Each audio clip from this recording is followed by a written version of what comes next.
नाशिकमधून लढणार नाही, माझी माघार आहे असं छगन भुजबळ म्हणतात।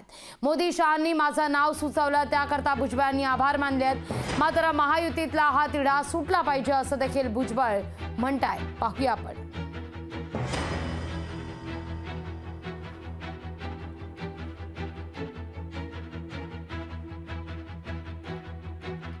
संदिग्धता आपण दूर करायला पाहिजे, डेडलॉक आपणच उघडायला पाहिजे। आणि म्हणून मी आज इथे तुम्हाला सगळ्यांना आणि नाशिकच्या जनतेला मित्रांनो सांगू इच्छितो की मी या नाशिकच्या उमेदवारीच्या संदर्भात पूर्णपणे माघार घेतलेली आहे। मी या निवडणुकीतून माघार घेतलेली आहे। ही जागा शिवसेनेचीच होती, परंतु केंद्रीय मंत्री अमित भाई शाह असतील यांच्याकडून आग्रह धरला जात होता की या ठिकाणी भुजबळ साहेबांनी लढावं। मला असं वाटतं हाच एक मुख्य विषय होता आणि तो सुटलेला आहे।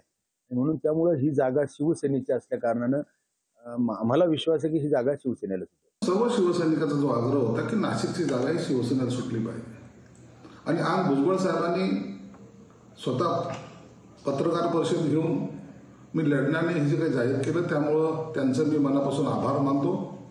शिवसैनिकांची असलेल्या भावना त्यांनी समजून घेतल्या आणि नाशिकमध्ये निश्चित आता महायुतीचा उमेदवार निवडून यायला आता कोणतीही अडचण असणार नाही। एक ताकद ज्याला म्हणतात ती ताकद आता एकत्रितपणे लढेल आणि महायुतीचा उमेदवार निवडून येईल।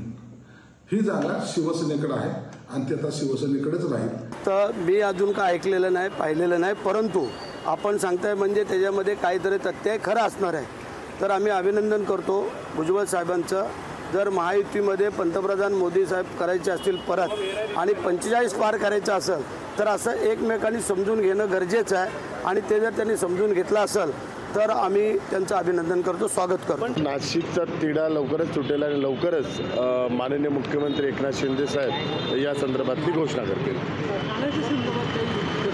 सर्व घोषणा आता लवकरात लवकर माननीय मुख्यमंत्री एकनाथ शिंदे साहेब घेतील।